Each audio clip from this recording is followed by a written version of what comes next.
So hello class. I think we got five people on the line, of 4 people.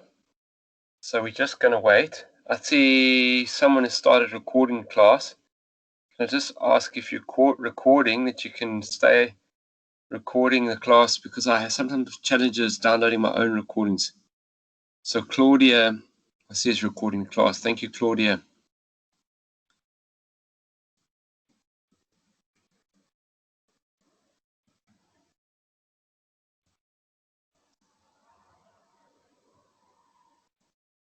So I think we're just going to wait 2 or 3 minutes for the rest of the guys to come on.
Okay, I think according to my time, it's past, and we've only got 6 people on the line. Can we just wait 2 more minutes, if that's okay with the rest of the people? I want to respect your time, but I also like to start that we don't have to repeat ourselves, that the class can run as smooth as possible. So if we can just wait, I just want to double check the time. My computer's running a little bit fast. I just want to see what I've got on my phone. Yeah, if we can just wait 2 or 3 more minutes. I'm just after past now.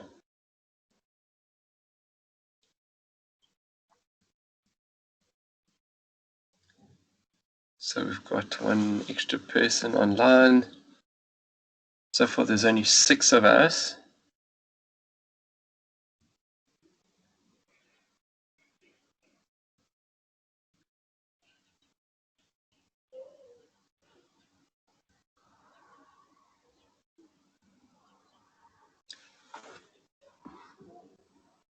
And we've got a 7th person on. It's great.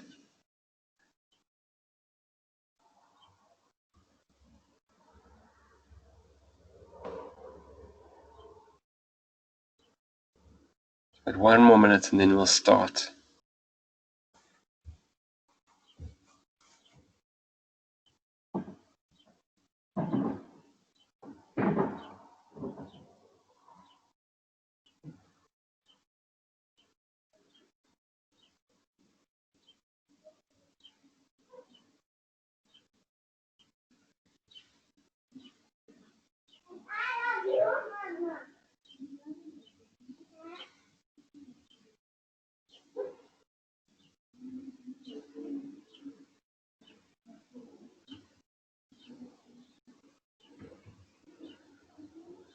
Okay. So I think we're not going to wait to see we've got someone else. I think we're going to start. So good evening, everybody. It's our last class, and it's been a really weird semester because I haven't seen any of you face to face. Maybe you know what my voice sounds like and you're used to my voice, but I'm not used to the rest of you. So must admit it's not my preferred way of doing things, but I think we can use the technology to our advantage and make do with what we've got, which is also quite encouraging to see that we can do things differently. And going forward at universities, I'm not sure how things will be and when things will change, but I think definitely for the rest of the semester it's going to be all online, and we're going to talk more about the exam and the format of the exam. Obviously this has impact on our exam, so we're going to discuss at the end of the class about that. So just first to start off, just apologizing for the videos which have not been marked. I've actually been away on leave, and I'm still on leave. That's one of the beauties of technology, I can give this class while I'm on leave. So I've taken some leave, and I thought I would maybe get an opportunity to mark while I was away. And to be very honest with you, I haven't really had much opportunity to mark the videos. So I don't know. I'm not going to commit exactly now to a date. I know that it is sort of overdue, and I do want to apologize. But I will be returning. Well, I'm actually not sure when I'm returning back to Joburg. But I will keep you guys posted on that, and I will give you feedback. So I do apologize for that up front. But I am aware of when it was submitted, and I am aware of sort of deadlines and timelines as we go forward to getting it marked. So I do just apologize. I also want to apologize for the link. I made the link available, but I blocked it to the students. There's a setting that I missed. And so I told you that your link for the OP4, the definition test, would be available, or the assessment was available, and it wasn't.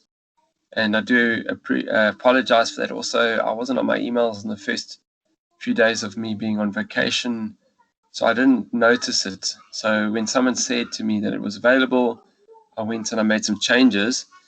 And just for clarity, I also then wrote a announcement. In the announcement, I said that it would be extended to, I think it said Wednesday the 11th, but it's actually Friday. That it's definitely the 11th of September. So the definition test is available till the 11th of September. There was some problem with the communication, I think, in terms of availability. So I do want to apologize for that communication. It wasn't very clear, but it's definitely the 11th of September.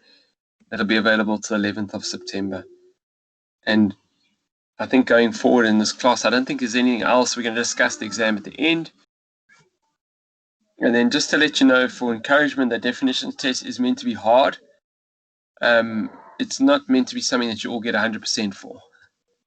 So please, the questions, they are all correct.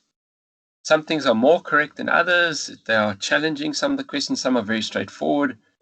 And most people sort of average mark out of 40 is above 30. So if you're getting below 30, it's not great. If you're getting above 30, then that's okay. But 30 out of 40 is already like 66 or 67%. So if you're normally an 80% student and you're getting above 32, or if you're normally, say, above 70, if you're a 75% student and you're getting about 34, then you're on your average anyway. So the assessment definition test is designed to be tricky on purpose. If everyone got 100% for it, people would then say maybe I'm making things too easy, because it's part of your marks counts towards your final mark, a quarter of your final mark. So it's designed to be difficult, and just bear with it. And the questions do work. If some frustrate you and you can't get them right and you've tried them several times over, then I am sorry for that. But please, the average mark is generally about 30. Anyone over 34, you're doing very good. I think there are people 38 to 40 in the past that have got full marks. So just some feedback on that. Okay. Yeah, so that is available till the 11th of September. So today's class is our last class, and I don't want to, there's quite a lot of theory to get through. It's a very good class, I think, a very good class for final assessments, because this work that we're going over right now has not been tested. So it gives the class, gives you an idea of things that can be asked in your final assessment, something you've never been exposed to. So just take note of that. We will talk about the exam later on. So just bear in mind when we go through this class. And there's two things to this class. So I just want to share my screen quickly. Okay. I don't know. I think it says that I am sharing. I'm not sure, but it's fine. I'll get to the right application. Let me just want to show you the PowerPoint.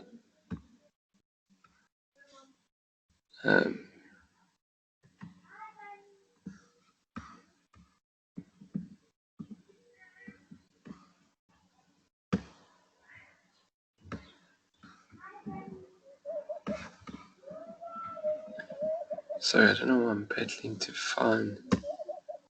There we go. Okay, so class 5 is going to look at the project lifecycle and different project approaches, mainly agile and waterfall. Okay, so that's the main focus of this class. It's like, again, I said it is quite an important class for the exam because these are things that you haven't written any opinion paper or an assignment on or done anything towards, so just take note of that. So first, let's start with the project life cycle. So just to remember, while I'm speaking this class, if you're typing something in, from time to time, I'm looking back at the comments in the text. But if I'm going over I can't have well, maybe I can have, but I haven't split my screen in half or done anything like that to have the PowerPoint presentation and the chat running at the same time. So just bear with me. I will answer questions if they're in the chat. And if you think I haven't seen them, I definitely will catch them. So I will go back to them from time to time. So the project life cycle is important to break down the project into small activities.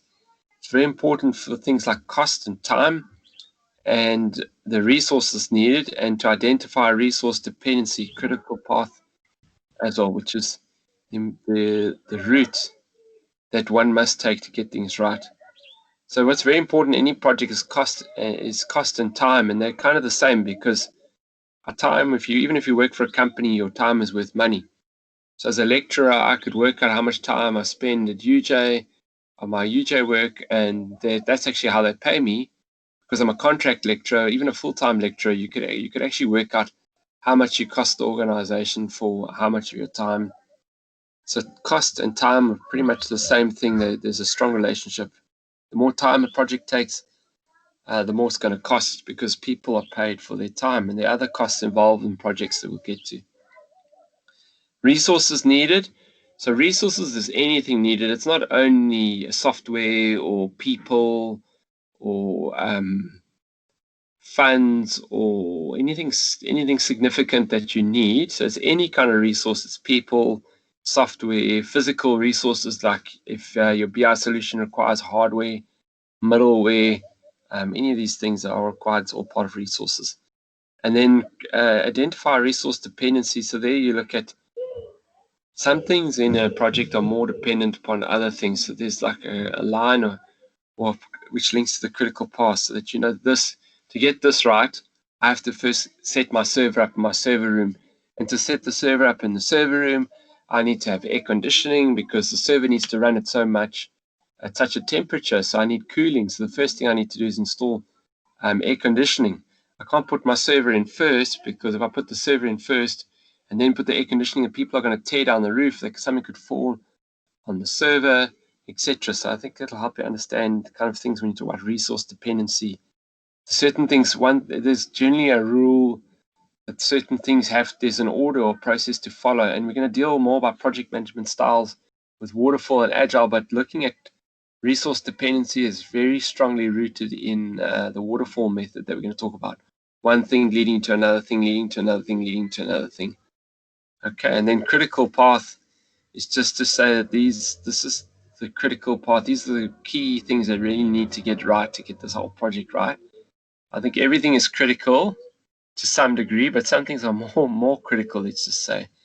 So in a project, there'll always be things that are maybe more challenging or contain greater risk. Those are not always the most critical things. It just depends on the project and what you're doing. And then obviously there's really good software to plot like Gantt charts. And also nowadays, especially since COVID and even before COVID, there's a lot of companies that have apps like Monday.com and a lot of which use these approaches, these Gantt charts, and there's a lot of very good software now to collaborate and coordinate teams and resources and teams. And there's a lot of advancement in this area, and people become very dependent on this, especially during COVID, where people are working remotely and where our new normal has changed things.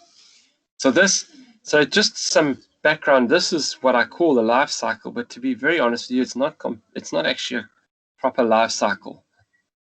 Steps 2, 4, 5, and 3 are in sort of very good life cycle format because it's like a round circle.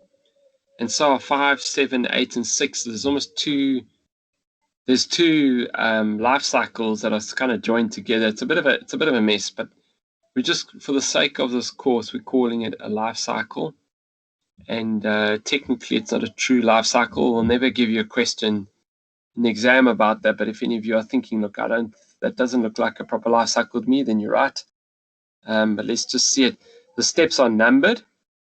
So there's order. And then for a life cycle, it's important to have order so that you can follow the steps in a sequence. So that's also very important for a life cycle. So at least we have numbering of steps. So we actually have some order. So we could redesign this approach so that we could put them in a proper life cycle format. But this is straight from this resource that we use. It puts them together like this, and it works for now. So we got 8 steps. We got determine the project requirements, determine the condition of the source files in the database. Then we've got to determine and revise the cost estimates. Then we've got to revise the risk assessment. Then we do critical success factor identification. Then number 6, we've got to prepare the charter. 7, we do a high-level project plan. And number 8 is the kickoff. And what also when you talk about life cycles means that it starts somewhere and it finishes somewhere, but then it can start again. So a lot of people say that sort of, especially in this BI solution world, that your project's kind of never finished. As soon as you're done, then you're going to go back and see how it's working, and then there's optimization. There's several levels of optimization and continuous upgrading of software, etc. So it's just another way of looking at to say that it could be viewed as a life cycle. So let's just look at them on a very high level. Let's just look at them as there's more detail in the PDF resource that's given to you. Sorry, I just want to apologize. I think through my in-ear monitors or my headphones, I can hear my children in the background. They are on holiday and they are a little bit excited. So just want to apologize in advance for that if you do hear some noises. If it gets very loud, I will try and keep tabs on that so that I can see what's going on. So I'm just checking the discussion. There's no comments so far. Okay. So let's look at this then.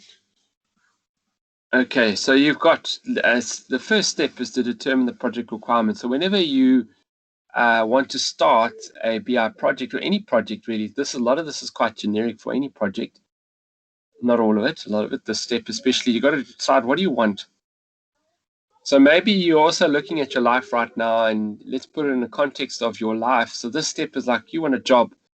So what do you want? Where do you want to work? What city do you want to work in? How much money do you want to earn?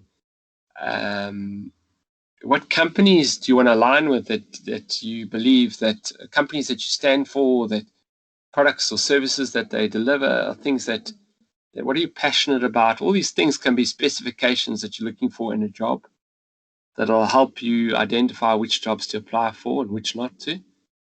So that's just in the same in a project. What do you want out of the project? So if you want a BI solution, what do you want to know if it's production or manufacturing environment?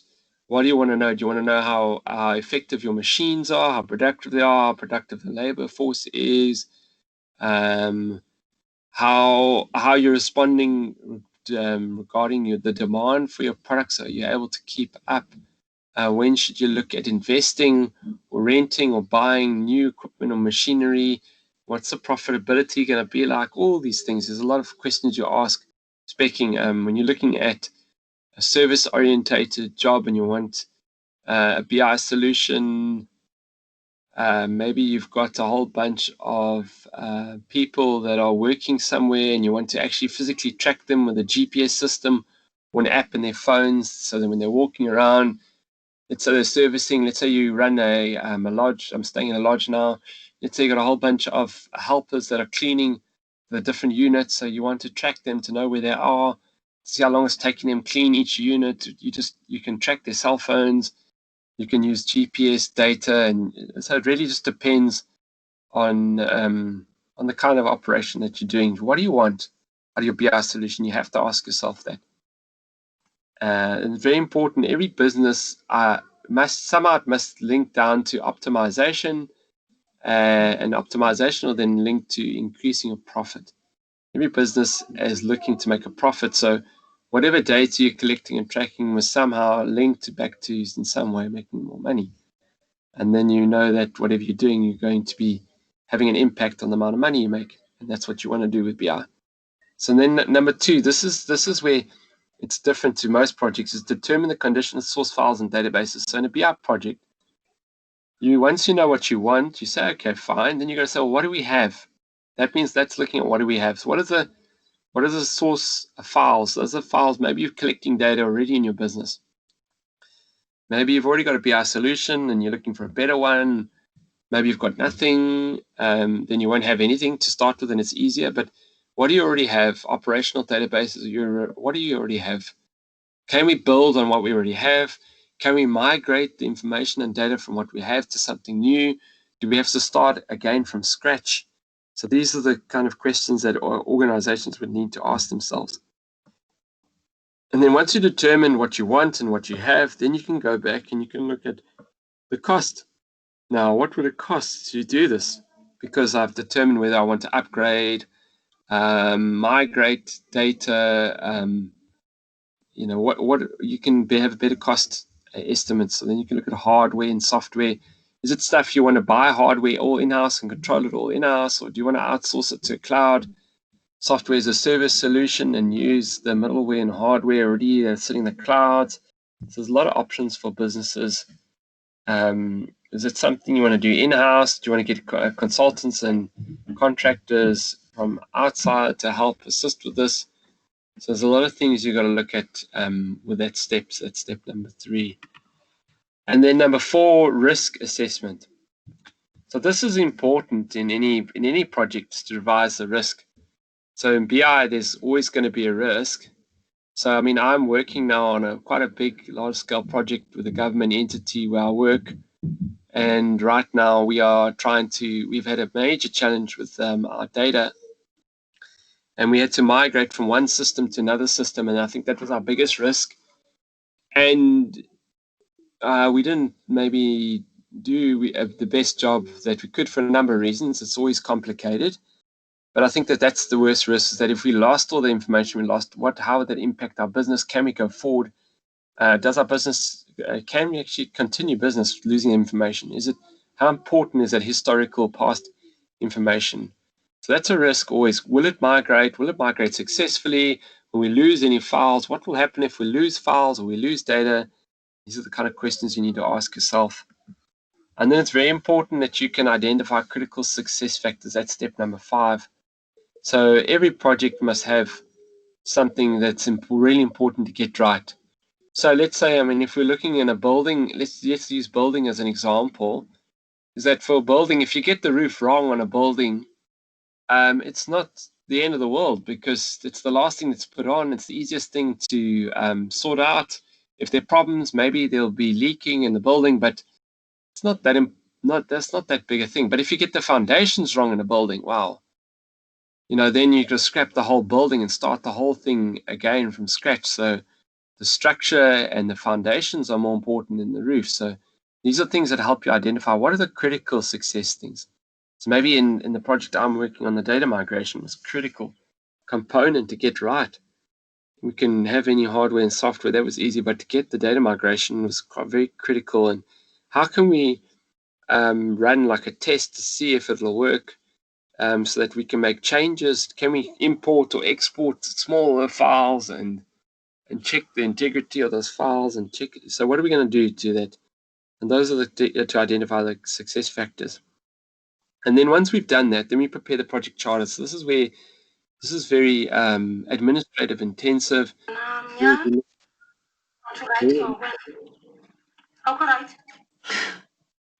Sorry, there we got someone on who's we can hear. I think maybe they. If you can all mute your microphones, thank you. Thanks. But it's good to hear that you're online. To hear some voices because it gets quiet. But thanks. So number 6, to prepare the charter. So there we got to look at all the inputs and the deliverables. And here you write up a lot of documentation on what's going to happen in the project, the problem statement of the business problem. So most business problems for BI are around optimization and increasing profit or efficiency in some way, which is linked to profit. What is the proposed BI solution? What is the communication plan? Very important. If there are challenges in the project, who do we talk to? Who are the experts that deal with each sub-phase or different part of the project?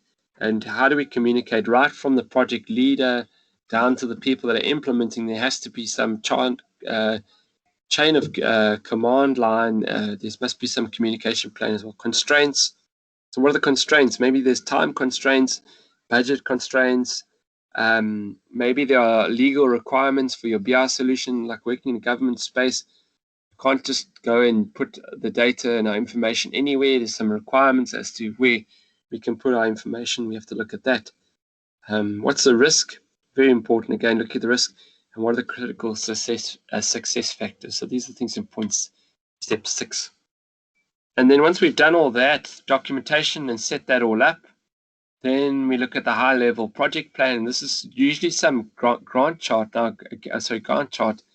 The Gantt chart is very important because it is a logical way of showing how a project should work. And you can actually Google this. Sorry, I didn't include a picture here. But you can Google it or look for it on YouTube, what a Gantt chart is and how it works. It'll give you an understanding on a high level as to how it works.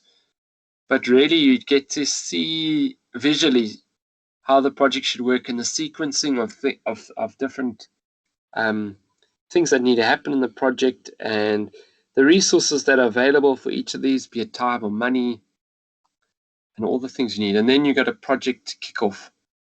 And that's when you start the project. And it's very important that you have a definitive kickoff so that everyone knows. It's also part of your communication, that everyone knows that the project has started, whether it be the staff of the organization you're working for, that it's very clear that the project is kicked off, and can even be a form of celebration or something in some organizations. It also helps with change management to show that you've kicked the project off, that things are on the go. Great. So this is a great question for in exams and past exams, and it's featured a lot. Well, not exams, they were previous exams, they would now, and this would be a future final assessment, is to look at a sort of project, a BI project. You can give some criteria or background, and you can be asked to write up the project under these steps, and then you would have to give a lot of detail under these steps. So you need to understand the steps and the detail of the steps to what to write under there. So you can't just write my notes back to me. You'd have to contextualize it to the specific project that you're being given. So maybe you were given you were told that you're working for I'm just trying to think now, let's say you're working for a petrol company like Caltex or any petrol company, and there's a BI project. You want to start collecting data, and then you can be told what you want to collect the petrol pump attendants for their productivity, to see how they move around and how they service the different pumps and fill up petrol in the cars, and how many of them are wiping the windows. And maybe you've got all sorts of data collection instruments like accelerometers and stuff, and you want to start measuring your staff and their productivity to improve on their productivity, and also find out who are your key staff members, etc. I mean, this is just a scenario. Then you could be asked to spec a project life cycle for this particular BI project. So this is a great question, because you would have to go and find out, well, what what is a scope? You're given a lot of the scope. Then you'd have to write up about this next second phase source files. You'd have to think, are there any source files or data on this currently available? If not, then you would write about it. If there are, then what would it maybe be? You would have to look at cost estimates, and that you would have to maybe just you'd have to think about what would it cost to maybe collect. How would you do this project? So this is a very good question. It can be worth, this kind of question can be worth anywhere up to maybe 50 marks or so, 40 to 50 marks. And you'd have to contextualize the information that you're sharing so that whatever you give is relevant to the project planning lifecycle steps, but it's contextualized. You can't just put the theory, write the theory back to me. You have to write what that theory would be for this specific project. And that would be a great question for a final assessment. Okay, just a little heads up about that. So here's another thing you can also look at is, this is another question. So this is another question that also can be it's generally for about 40 marks. And there's another question where you're given a scenario. So let's say the university. So maybe you can look at how UJ can use BI, given the current circumstances, maybe with this staff and students not being around and doing things differently. This is a very good question. So what data would you collect? So it's not linked to the life cycle. This is a different, separate question. Is so BI at UJ. So this, you go back to your notes. You can look at all your notes. So what data would you collect? And what tools and processes would be necessary, and what would the benefits be? If we can maybe open this up, I know we don't have a lot of time, but if we can maybe open this up to a small discussion, if we can spend 5 to 10 minutes discussing this, that would be great. Are there any people that want to enter into this discussion as to this question? If we can look at BI at UJ, and what kind of data we would collect, and what tools would we use, and what would the benefit be? Out of all how many people do we have online? We've got 15 or so, 14 people online. How many of you, there must be someone that's keen to give this a crack. This is a great final assessment question as well.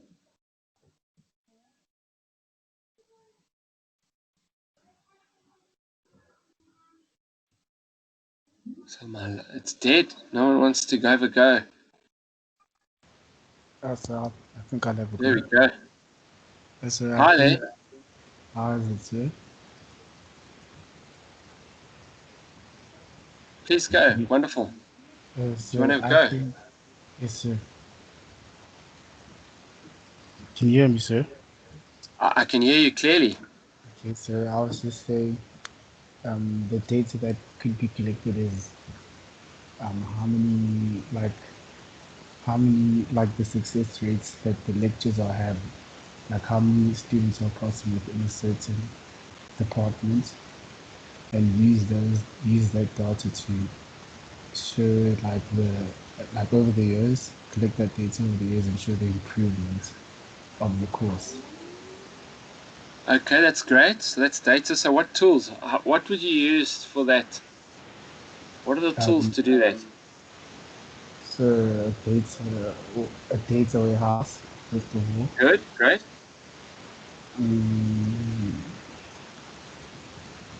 That's all I can think of right now. So. Okay, so it's a good start. You need to store the data. So the next thing you might, once the data is stored, you would need then to look at the data. So you could either use OLAP or SQL. It depends on how complex you want to look at that. How many dimensions you want to compare.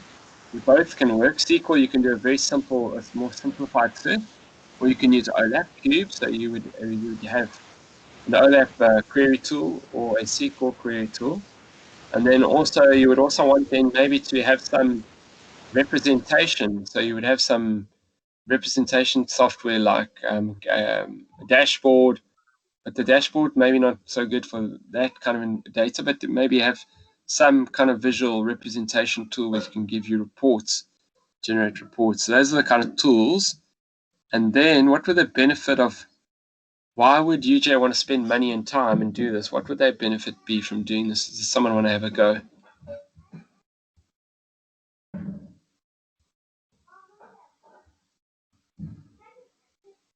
Do we have any takers on what potential benefits would be from this? I have one. Sorry, I think you tried to say something. I couldn't hear. I have one. Okay. Way of bringing in more. Oh, I'm losing you. So I'm saying it would be like a way in which they could.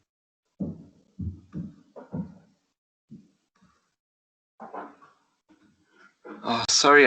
As soon as you get to something, I seem to lose you. I don't know if the rest of the class heard that. I've lost you.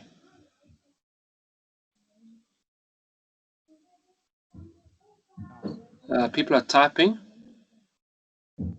So I see there's two people typing. Yeah, they're saying they couldn't hear you. Yeah, so I mean, who wants to have a go? What would the benefit be of this? Who wants to have another go?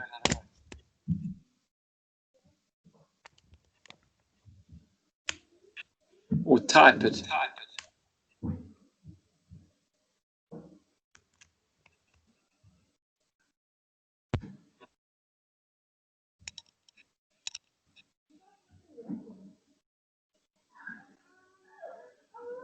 Someone's typing.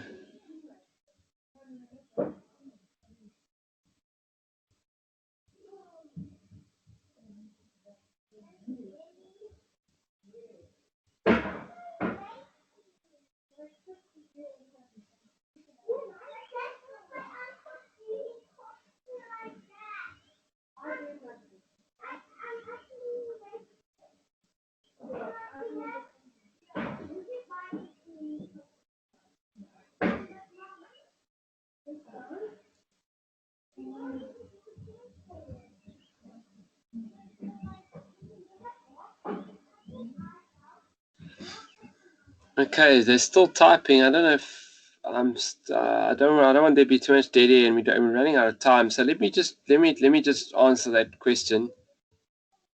Sorry if you are typing a nice long answer. I do apologize. Benefit to be a customized degree. So customizing an degree, I don't think that on what we mentioned now is such a good benefit, because we're measuring the lecturer's performance or the student's performance based on the lecturer. So I don't see how that'll help you customize a degree if you track that kind of data. Improving the curriculum, I also don't think it'll help you improve it. But what it will maybe tell you is which lecturers are stronger and which are weaker, that you can then improve lecturers with the lower pass rate. You can then go to and find out why their students are failing. Sometimes it is just a module that's particularly tough.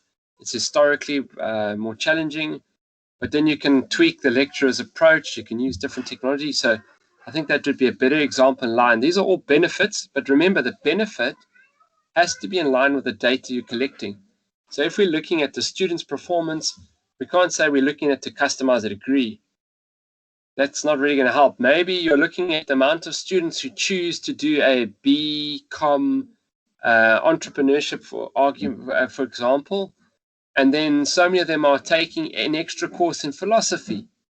So now you're tracking how many people do a standard BCom entrepreneurship and then take an extra course in philosophy, and then you realize, wait, a lot of students are. Okay, and because you're looking at that kind of data, then you can then decide, well, why don't we add philosophy naturally to our entrepreneurship course, because many students are doing it. Then I am customizing or improving the curriculum that I've offered. Okay, that's just an example. So remember, always important to align the data you collect with the improvement. So let's say I get another example. Let's say I want to lose weight. Okay, and then I decide I want to lose weight, and I'm going to start looking at my body temperature. How can I it's very difficult to associate my body temperature with losing weight, unless there's a theory to say that people with a lower body fat percentage and have a lower body temperature or some, which I'm not aware of, then maybe it's useful. But if I wanted to measure my weight, I should, number one, weigh myself every day. That'll help me. I can measure my calorie intake because that should be some benefit. I should measure my heart rate activity to see how active I am. Also how fit I am, my resting heart rate, if I'm doing exercise as well. You see what I mean? So there has to be an alignment with the data you collect and the outcome that you're looking for. And it's very important to remember that in this kind of question. Then you got alignment. You can't say, no, I want to lose weight, so I'm going to measure my body temperature. I don't see the logical alignment there, unless there's a theory that I'm not aware of. I'm also not a medical professional. Hello? Yes? Sorry to bother you, sir. So for this type of question, as it's stating what data can be collected. So let's say, for example, it's in the exam. Would you have to, because usually you can collect quite a lot of data which can have valuable insights. Would you have to collect, if the test would be what type, a specific type of data, or could you be able to say this type of data and then the potential benefits for each data collected? I don't know if I'm making sense in the question. Okay, yes. So you are making sense. So yes, each type of data could be used for a number of things. So let's go back to my body example. If I am collecting my resting heart rate, my resting heart rate will tell me how fit I am. The more fitter, the theory goes, the fitter I am, the lower my resting heart rate's going to be. So it'll also tell me that when I'm exercising, it tells me that how effectively I'm exercising. Am I actually really seeing a difference in my body when I'm resting because I'm more fit? So I should have a lower, my heart should be stronger. The theory goes back to the heart, and the heart is stronger. The more exercise I exercise my heart muscle, so it's fitter, and my resting heart rate will decrease because the muscles has been pumping a lot harder at higher when I'm really doing heavy exercise, and when I'm doing low exercise, that it doesn't need to pump as hard because the heart is fitter. So this is an example in the body. So each thing I collect. So if it's in the university, maybe it's the pass rate of a course. Maybe it's the pass rate of a particular lecturer who teaches the course. So each lecturer, look at the different lecturers that are part of that course. Maybe it's the financial situation of the students. Maybe you're measuring how the student. Maybe you look at people that are financially challenged, how it impacts their performance, their academic performance, and there could be some theory that people that are financially challenged have more stress, and because they're more stressed, they're worried more and they don't do as well, compared to students that come from better financial background and they're doing better and they don't have to worry about school fees. When I say school fees, I mean university fees, obviously. But so it's these kind of things. So each data item. So what are you gonna measure and monitor? Each data you collect is something you're measuring and monitoring. That's all it is. Straightforward. And then each one has you could do something with it. But you can't say, I'm going to measure the financial situation of the students to determine, I don't know.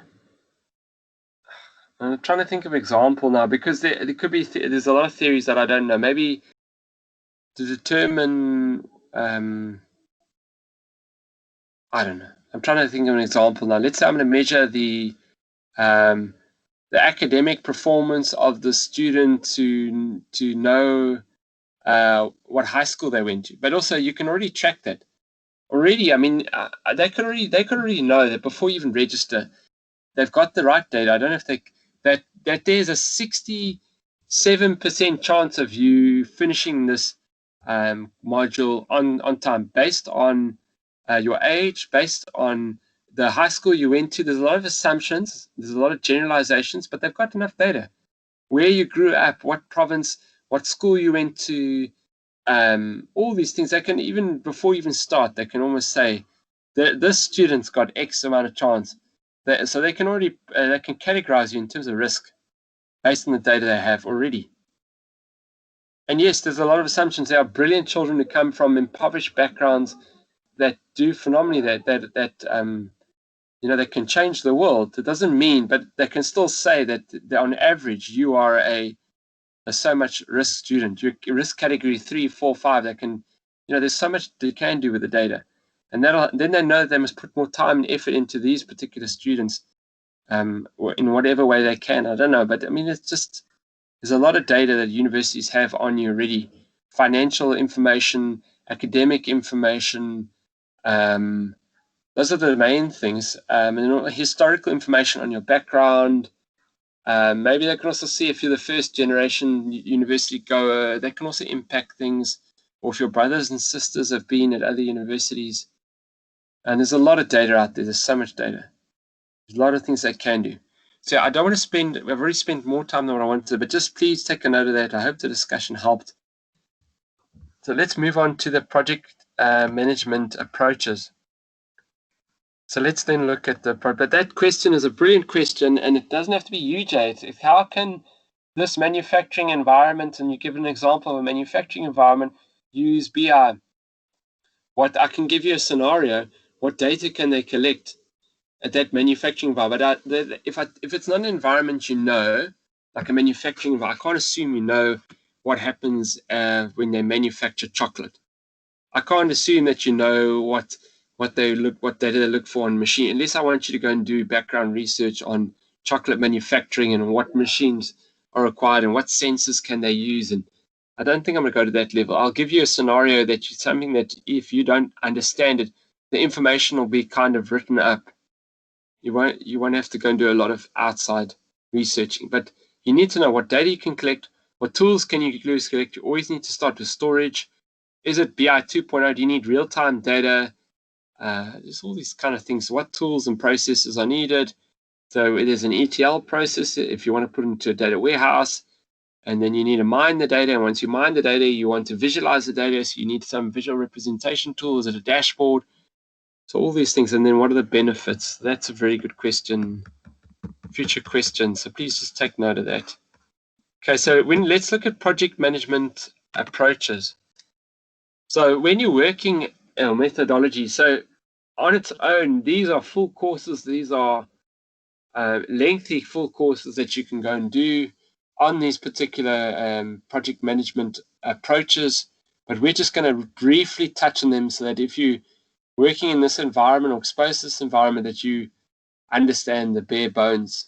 That's all we're going to do. We're not really going to go into a lot of depth and detail over here. This is very, very important over here as well.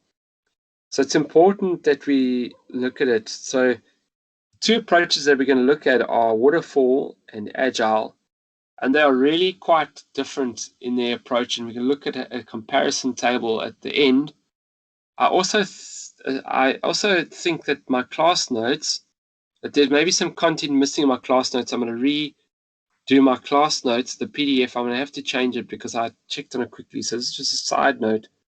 There might be problems with the PDF I gave you. It might not have all this information I'm going to share with you now. I will go back. I don't know why I PDF'd it directly from the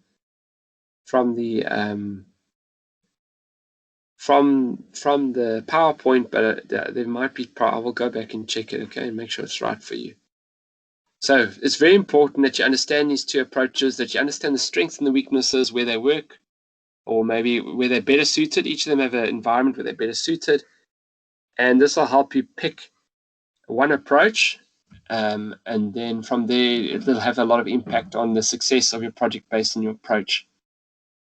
Okay, it's very important. Your approach to anything in life, whether it be your academic performance, whether it be a relationship, whether it be your job, whether it be anything, your approach will have a large impact on the results that you get. Okay, so it's very, very important to remember your approach is critical in impacting on the results that you get. So different project management have their own pros and cons. And some are geared for speed and some are geared for comprehensiveness. Also, there's two. Maybe you want to do something quickly. Maybe you want to be very thorough and comprehensive in what you do.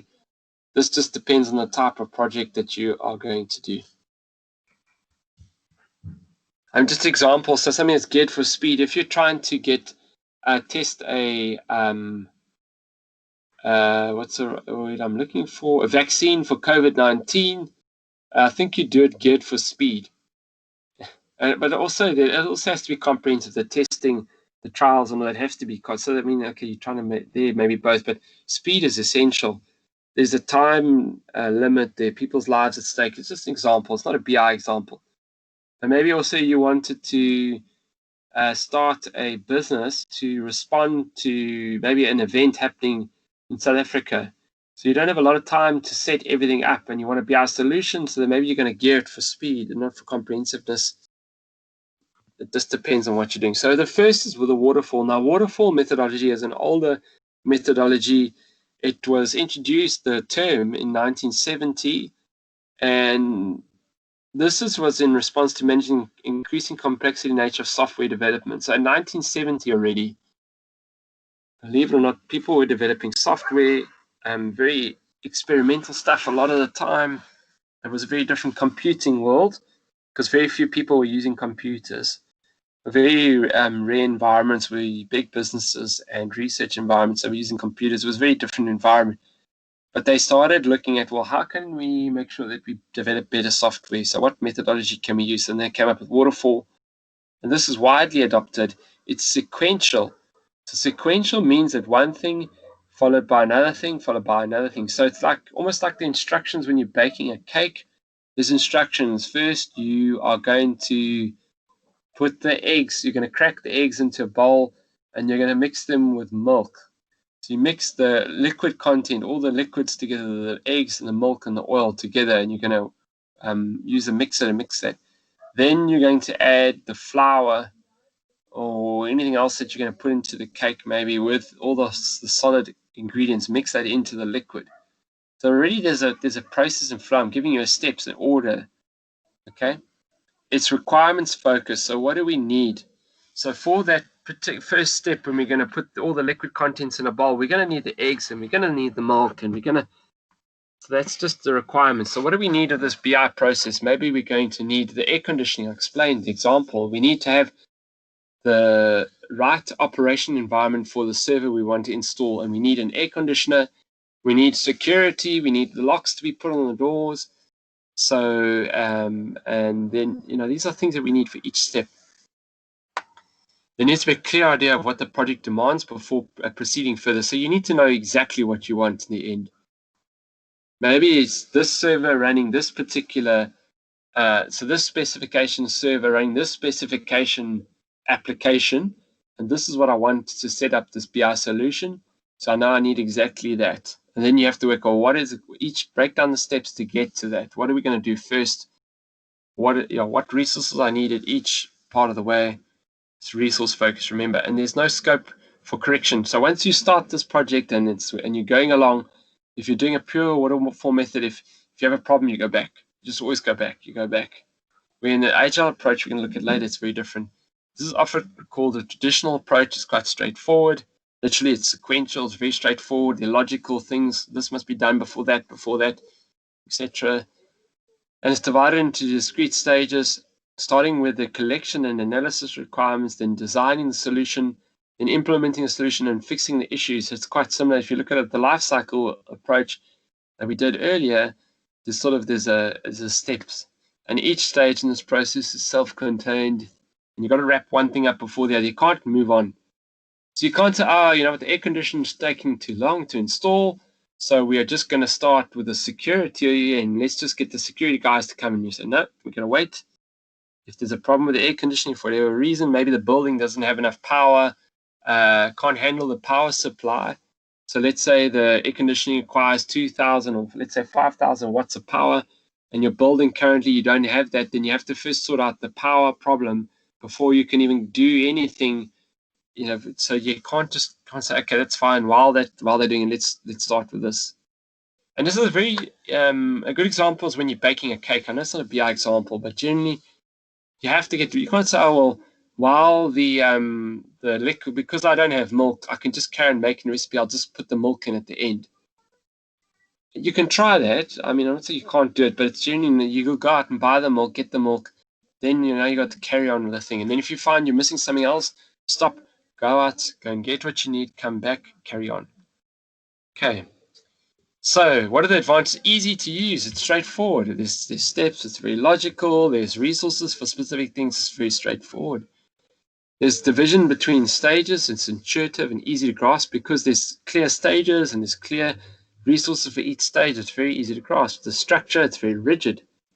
Okay. And it's also a liability, a problem because it's so rigid. It's difficult to plan around things that come along the way. It forces you to be perfect at every stage. You've got to have everything right. And it can be very documentation driven because it can be very clearly outlined each step as you go with a lot of detail as to what needs to get done. And it's almost, you can create large checklists and things to ensure that you have everything that you need. The problem with this, there's a high risk because it's so methodical and it's such a clear structure. There can be what happens if now the electricity power supply, the government, the council needs to come and fix the power, uprate the power on your building. And that's something maybe that in your BIS you can't really factor in for now. You got to wait maybe, and there's COVID-19 and they're not going. So now for 6 months you're waiting for people to come up, increase the power supply to the building. They have to take it, put you on a special 3-phase, change the whole electrical supply in the whole building. I mean, it's gonna be a big thing. So, and then there's a risk for the project. Now the whole project sits. You don't say, let's carry on with the security and let's carry on doing this. You have to wait for the power. The power has to be right, and then you can install the rest of the things. So it can create a lot of risk in the project, and then sometimes it can fail after 6 months. And you say, okay, well, we've been waiting for too long for something to happen. It's not happening. And let's just write the whole project off, or something else came up financially. Now you're looking at how much money you have and the 10 million that you put aside for your BI solution. You now have to say, look, I don't think we have the money available, and you take something else, and then the project's seen as a failure. It's very front heavy. The entire project depends heavily on your understanding and analyzing your requirements correctly. So you have to know what you're doing up front. You can't kind of work it out as you go along if that's your approach. You really have to know. And it lacks flexibility. This is very good for, we're going to get to it now, for highly structured projects that you've done time and time again. Maybe you are building a solution that you built. Maybe you've spec'd the solution at a head office, and you have different franchises that in-house want a BI solution installed at each franchise. And they all use the same systems. They all, everything is the same in each franchise, just small differences. Maybe this waterfall approach is very good. You can train people. It's very structured. You can train them, so you can maybe send them all out at the same time to do it all at once. And it's very structured and it's all the same. And that could work very well for that. For short projects, for simple projects, for projects with clear and fixed requirements, for projects with changing resources that are dependent on in-depth documentation. You can write a lovely little booklet on exactly how to do it. It's those kind of projects that'll work well for. So, Agile, sorry, there's a lot of text in this slide, but Agile is completely different. Agile doesn't work like that. It's a much newer project management approach that came around in about 2001. To be Agile means to be able to move quickly and change. Someone that's agile is someone, like if you look at rugby players, if you say they're agile, someone that can sidestep and change direction very quickly, or any sport, soccer, who's the player on the field that moves around left and right and they can go anywhere, have a lot of freedom. That's a kind of agile thing.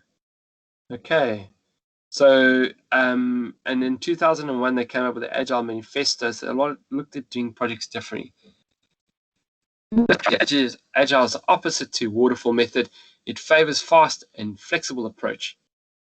Okay, so it's very important. It's fast and effective. There's no top-heavy requirements, gathering, responding to changing requirements. So maybe you rock up on site and the power doesn't work. Okay, fine. Because the power won't work, we can't get 5,000 watts. We can't get the room at that. Is there another server we can check out that can run at a higher temperature? Because maybe we can get 2,000 watts of power. So let's see, and then you go and spec another server. Can the server run the software, yes or no? Or do we want to wait for the power? But you're agile, you're able to respond. I think a lot of people are largely agile in whatever they do. People that are agile in what they do, they can adapt faster. There's a lot of benefits to being agile, but also there's also a lot of, there are the negatives. We will also get to that later. Okay. So rather than creating a task and schedules and tick box things to do, people work in sprints. So maybe installing the air conditioning is a sprint, installing the power is a sprint, and these are usually done in shorter time. So they're looking, if you can focus on little things quickly, to do small steps quickly, then you can create sort of momentum. That's the whole idea behind this, to generate momentum. So let's say we look at building let's say you look at doing a master's dissertation. Maybe you work an approach where you start looking at sprints. Maybe you do 10, if I can write 10 pages, if I can write 10 pages in 14 days, in 2 weeks, okay, that's 2 Monday to Fridays. That's 1 page a day. Maybe you start looking at sprints, 10-page sprints. Instead of looking at writing a whole 120-page document, can I work in 10-page sprints? The first chapter is about 10 pages. Let's do that as a sprint. The second chapter, the literature review, maybe that's going to be longer. Maybe that's going to be about 30 pages. So let's break that up into 3 sprints. So sprints are shorter. And the idea is that you start to get momentum, because every time you get to one of your sprints and you've done it, it creates momentum. It creates this idea of success, that you're doing things. Okay. So deliverables are prioritized by business value. It's determined by the customer. So if something comes up and you, as the business value, you say, no, look, that server is very, very important. We can't go for something else. We need that server because it's the latest and greatest, and we don't want to upgrade in 6 months' time. So we need the 5,000 watts proper air conditioning. So that's a business, they value that service. So that'll tell you then, well, look, we need the power. So how else can we get the power? You know, can we look at alternative air conditioning methods? What else can we do? How's this going to work? So specified type of rapid application development, and it's newer than waterfall, but not that new. So it's also what I've often implemented as Scrum. So there's a similarity between Agile and Scrum. You might also hear people saying Scrum. Okay.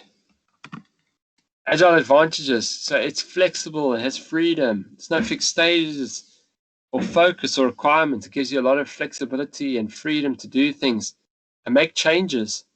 Okay. It's well suited for very creative projects. So maybe you're not exactly sure. Sometimes you start doing something, you're not exactly sure where it's going to end. That's being agile. Okay, you're not exactly sure where will this take you, but let's start it here. Let's start doing this. Maybe in a BI solution, you don't have a lot of fixed criteria. Maybe even the funding is quite open. You know, as you go along, you're going to get money available. So you're going to work as you go, depending on the funds available, etc. Then you need a very agile approach. You can't say, no, it has to do this, has to use this system, it has to be like this, has to have this security, has to.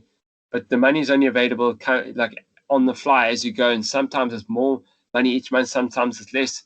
But you've got such fixed requirements, then it might take a very long time to build your specification, to build to that specification. So there's lower risks in being agile, and which is wonderful. So what are the disadvantages? Well, there's no fixed plan.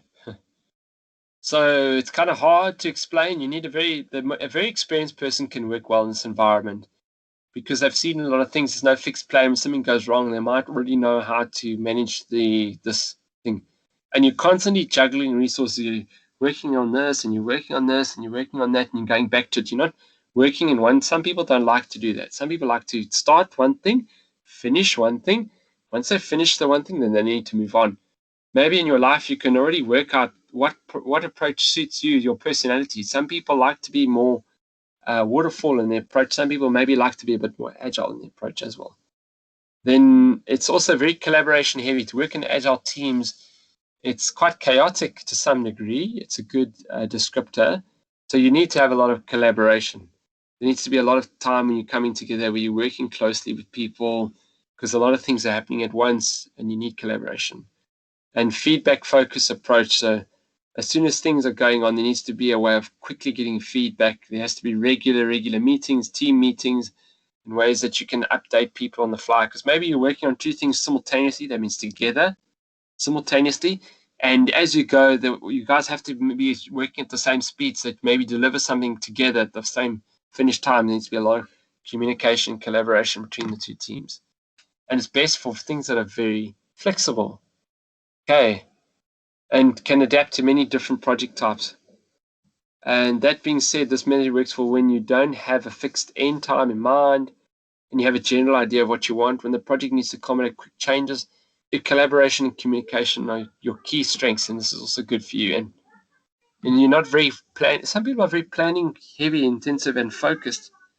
And even I look in my marriage, my wife I call her the planner. She's very well planned. She's methodical, and I'm very agile. And sometimes the two of us together have wonderful strengths, but sometimes we approach something, we'd approach it very differently. So just to give you an example, like packing and going away on holiday, I would just say, whatever I've got, I'll make it work when I get there. If I forgot something behind, I'll go to the shop, I'll buy something. It's not that important. Where my wife might just want to say, I want to make sure that I've got everything so that I don't leave anything behind, that I've got everything I want. And so these are just two different kind of approaches in life and projects. If we were working on projects, we would approach projects differently, and that's okay. And sometimes it's good to have I believe it's best to have a hybrid approach where you're kind of using both agile and waterfall, and you're not being a purist on either approach. It can also work well. There's strengths in both, which we don't really talk about in this course, but you can combine these two approaches. I believe it would be better. So so look at them very quickly. There's this lovely table, and if it's not in your notes, I don't think it is. I'm going to go back and fix your notes. I don't know why it didn't convert to PDF. I'll double check. I didn't see it earlier. I need to just go back and check your notes. So yes, so there's this table. This is a great table if you want to look at what are the differences and similarities, largely differences between them. So Agile prefers customer available throughout the project. If you're working on an Agile project, you need to make sure that you're constantly in communication with the customer, because you haven't told them this is exactly what you can expect. You haven't said this is exactly what you can expect. I promise you I will deliver on X, Y, Z, A, B. It'll be exactly like this. It'll do this exactly like this. You're not promising that in Agile. So you need to constantly keep in communication with the customer. They have to be able to say, you know what, it looks like it's turning out like this. Is that okay? Yes or no? You need that. With the waterfall, they can leave you and say, you know what, come back in 5 months, we'll have it working, operational, like leave us alone, cheers, goodbye. Okay, scope. So Agile welcomes changes in cost and schedule. Works well when the scope is not known in advance. Waterfall works well when the scope is known in advance, when it's very fixed and there's certain limits and you know exactly parameters you need to work, and works well for that. Feature prioritization, prioritized by value, ensures that the most valuable features are implemented first. So what's going to give the most valuable to our clients, and then after that are nice things to have. So just to give you an example, where I work, on our BI project that we are in the process of doing, we work as a government. There's a lot of, it's very process requirements, a lot of heavy requirements we have to for compliance, we have to comply to. So there we need to have all this. We need to have all that. That's better suited for waterfall method, where you make sure it's all working. We don't say, look, you know what, best case we have this, second best case we have that, third best case, and then we try and work around that, making sure you get best case 1 and best case 2. Best case 3 to 5 are nice to have. So it also just depends on the client you're delivering the project for and what kind of environment do they operate in.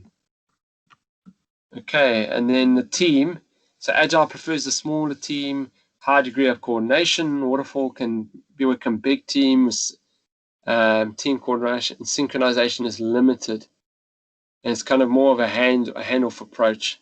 Okay, in funding, Agile well with time and materials, not fixed funding. As you go along, things are available, and Waterfall reduces the risk of firm fixed price contractors getting agreement up front. So you kind of upfront, what you say you can deliver, you deliver. Respect in total up front. Okay, and then Agile, if you're working with a good contractor that you trust, Agile can work. But if you're not sure of the people and they've never done work for you before and you want to make sure that you get good value for money, Waterfall's good. And then you can compare pricing, because you've been spec'd by different people. So in the building environment, this waterfall approach is very popular and largely used. And Agile is also better when where feasible. So it's actually a better approach, largely a better approach, and where it's feasible, not always feasible. And where plan-driven may reduce risk in face of certain constraints in order between the vendor and the external customers, such as government. So I said waterfall government. If there is a lot of compliance and fixed things that need to get done, like in a government environment, the waterfall method might be better for that. Okay, before we go into the exam, are there any questions on this work that we've been through? I'm going back to look at my chat. So someone said you do have the table in our notes. That's wonderful. Sorry, Dimple, I'm glad you do. So I'm glad you got the notes. Also, there's a few things written here, so I'm going to go through them. So I'm glad that's the first thing. So I'll have to go back and see why I didn't see them, because I thought I downloaded them. It was something else. Sorry, I'm just going to go through comments by the class. So if there's more questions, please type away. We're going to get to the exam just now. We're going to spend 15 minutes on the exam. So please type away if there's something you want to know.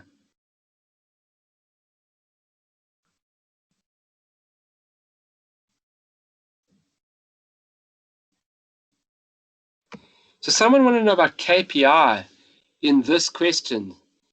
So I think the question they're referring to is the example where what is the data you want to collect? What are the tools you want to collect the data with? What tools and processes? So remember processes as well. Look at the wording of the question. And then what are the benefits? So KPIs, obviously, you're only going to collect data that's linked to, it has to be linked to a KPI. So it just depends. Sometimes KPIs are straightforward, like pass rate. All you have to measure is the mark of the students to know about, or the pass rate.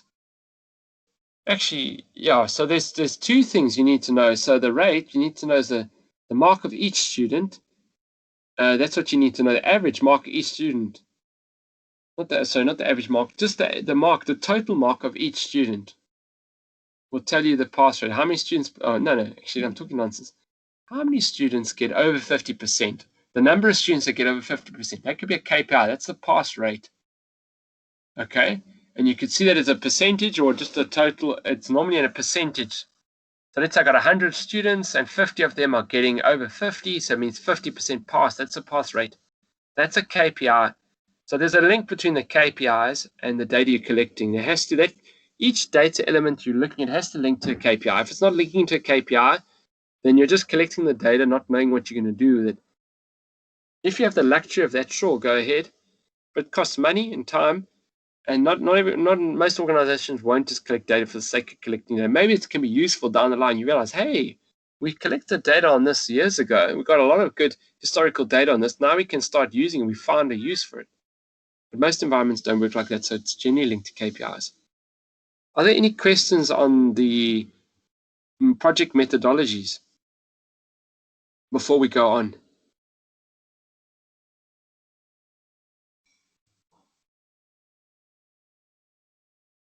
Is there anyone that wants to say something?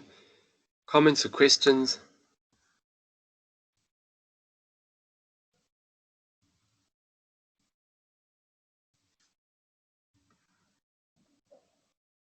Okay, I'm not seeing anyone typing anything, or so I'm making an assumption that we can just go on and talk about the exam. So just remember there's two methodologies. They've got their pros and their cons. They're suited for different environments. It's also a very good question to ask you. So this is where the project wants to be used. These are some of the background information. Please specify which project management approach should be taken and give reasoning. That can be anywhere up to 30 marks, 20 to 30 mark question. And it's a good question as well, because it requires, the questions you're going to get are questions that require you to work out why this is a good, you have to do the working out, the thinking. This is not the type of questions you're going to get in the final assessment, continuous assessment. The final is definitely questions where you have to think. And so whenever a question where it's like, what is the benefit of BI? List the 5 things. I won't ask that. I won't ask you that, Jenny, because then you just go and check your notes, and you don't even have to remember it. You just have to go and find your notes and then give it back to me. So especially for this kind of exams, where it's not a memory-based exam, you have to apply whatever theory is in a context that you are either given, or context that you are told about, or context which you have to apply yourself. You have to apply the theory in a context. It's the context you apply the theory, and then we'd like to test. And that's very important for the exam and going forward. So let's look at the exam without further ado. Let's not delay that. Okay, exam information. So all work's covered in the exam. There's no, I can't tell you, no, guys, you need to learn this, you need to learn that. And also, it's an open book test. You know, my advice for you is you go and you read through your class notes, and you just read through them, and you spend several hours. My prep would be spending several hours, 5 to 6 hours maybe. It's not a lot of prep. You don't have to learn stuff and know where's the work and know what's in each section, that you have this holistic view of what was covered in the course, where each classes it was covered, because you can always go back to it. So you look at what the contextual whole overview of what was covered and which was covered in each sections, and go back and look at it like that. Nothing will get left out. In other words, it's not a memory exam, so I'm not going to tell you, you need to remember this and no. So what's the scope? If scope to you means what, tell me exactly what I must learn and what I must not learn. You're not going to get a scope for this exam. Everything is there, can be there, and it's open book. So there's no, you can't say, yeah, but give us more. That everything. But it's very important here. So everything can be asked. Definitely look at questions that ask you about creating a solution for a company, or looking at tools that can be used for certain benefits. So tools, so when that question about what is the data that can be collected, what tools and processes can be used for that given example, and then what would the benefits be? That's a great question. Look at applying the information, the theory, in a certain context. So we're not testing on memory of theory because of open book. We're testing applying the theory. Do you understand how to apply the theory? That's what we want to ask. So there will be multiple choice questions. I'm not sure, maybe 20 marks, 20 to 15 marks. I'm not sure, 15 to 20 marks. And then you could be asked to do something unique, like create a poster or a video or an opinion paper. So it's still broad, we could ask you to do anything. We could ask you to do a video presentation for part of your final assessment. Okay. The longest questions are only going to be 50 to 60 marks. It won't be anything longer than that. And my advice to you, everyone, read the questions carefully. When you were doing the opinion papers, you've proven to me many times that you didn't read the instructions. So this time, please read the questions. I would take the paper, the online paper, the assessment. I would read it. I would think about it for a day before I even maybe and work out where you're going to find the information that's going to help you for each item before I even start the following day. Sleep on it, think about it, sleep on it, then start the next day. That's just my advice for you. But that's what I would do, where you read it carefully, read the questions, think about what's your strategy to answer them, how would you go about answering them. Don't just start. Okay, and then once you understand the whole thing and you do everything, then you can go. Learn from your notes. So look at the notes, they're very important. Read the opinion papers, and you can also then read the articles. You don't have to go to the articles in prep for the final assessment. I said that, sorry, it says exam, but it's a final assessment. You don't have to read the articles, no. But you need to know that they're accessible, and need to know that this article links to that item will help you. Are there any more questions on this work? So I'm just going to quickly go back to my Skype chat. Is there anyone that wants to say something or questions?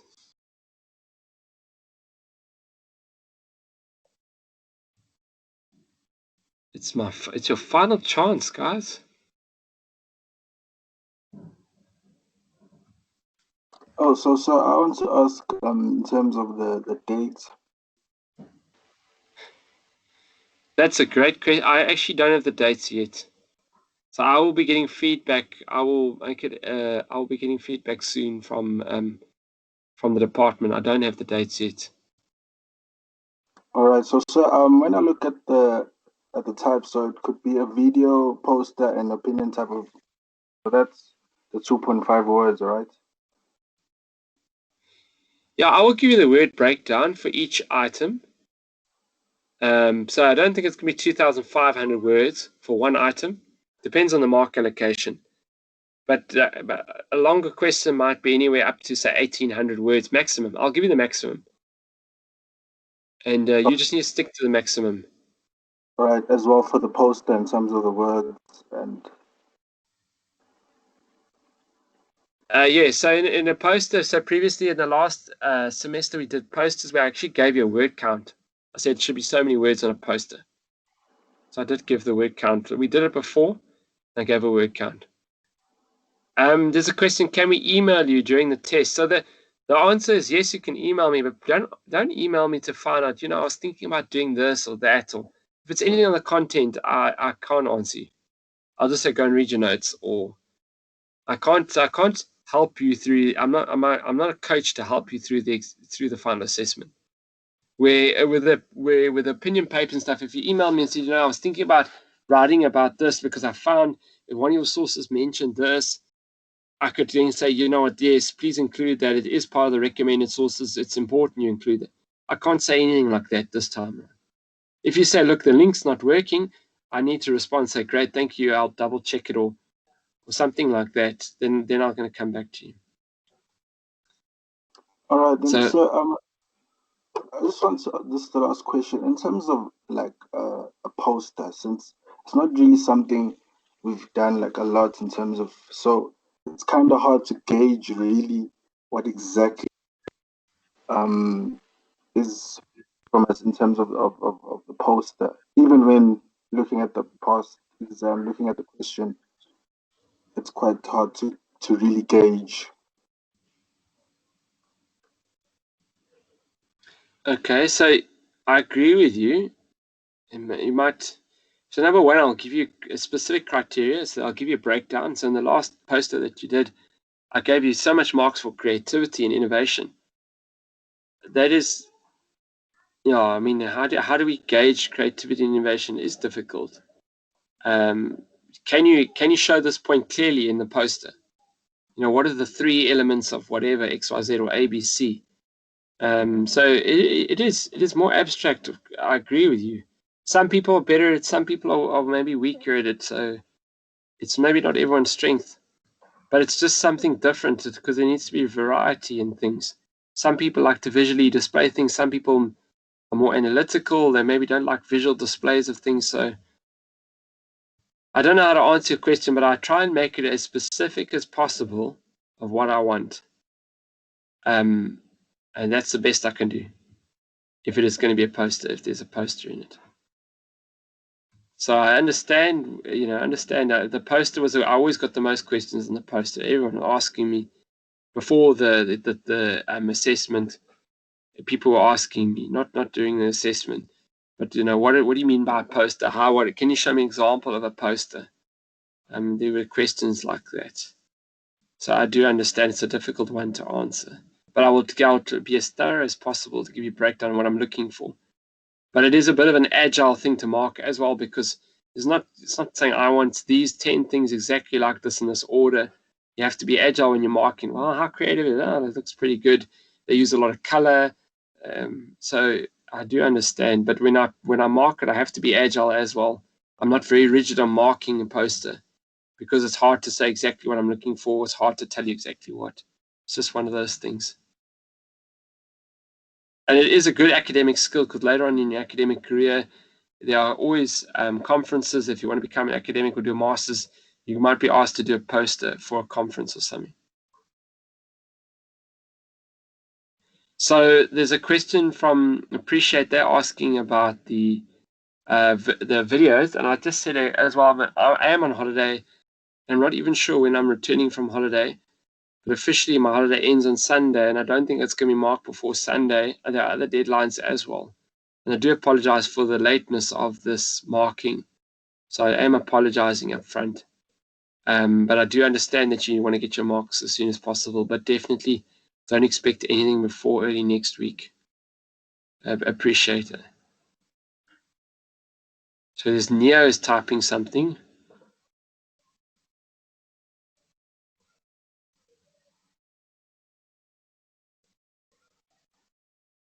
So someone with a vocal or voice question while Neo is typing.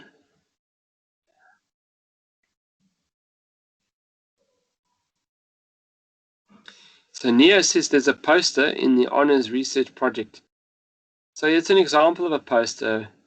It's a good place to start for an example or some experience, but every poster is different. Can you graphically display a concept? Can you take a concept and put it into a graphical representation somehow? That's really what a poster is about, graphically displaying a concept. And it's vague to give you specific guidelines because and that's the beauty of the question, especially at this level. It requires you to think outside the box, to try different things, those are the things you also want to test. Sort of creative thinking, problem solving. There's a lot of good things we can test in a poster. It's not just what you do in your first 4 years or 3 years of undergrad. Give me the 10 reasons why something was a success. No, it's not like that. Yes, there's a Khmatloka, I think, asked about the exam date, and I will confirm the exam date. I do apologize, I don't have the date now. I will email the faculty, the department, to find out what the exact dates, but I don't, as far as I'm aware, I don't have actually, I might have them, but I will confirm with you. So there's something I can check, but I won't check it now during class. I might have some information for you. I'll double check it though.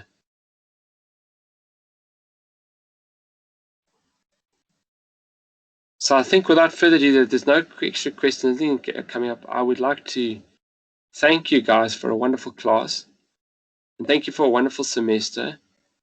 And just I do appreciate all the making the time to come online. I do appreciate it. Thank you for speaking and asking things and making the classes as interactive as possible considering the circumstances. So I do just want to thank you, and I'm wishing you guys the best of success for the final assessment and with your honors overall. This year is going to be a wonderful learning curve for the department. And I don't know how it's going to impact the academic performance, but we are trying the best we can do with technology and trying new things. And I really do appreciate for you guys for being such good sports, so to speak, for the class. And I really wish you guys a wonderful year ahead, entering a very interesting job market. Don't listen to the negativity around you. Be positive. That's all I can say to you. Don't listen to what people are saying around you. Don't look at what's happening with the economy. There's a lot of things that are booming and happening, wonderful things in the economy, as well as people getting retrenched and all sorts of weird and wonderful things happening. And just take it for the good that it is. Sure, there's going to be some negative things, so just focus on the positive. And if you're going into the job market or whatever your decision you make, just focus on the good. And I'm wishing you guys best success. And I look forward to marking your final, the final assessment. And the date will come out. And I am aware that the marks have not been marked for the video that you did for the BI 2.0. Okay, thank you very much. Have a wonderful evening, and enjoy the rest of the week. Thank you, guys. All the best. Thanks. Bye-bye.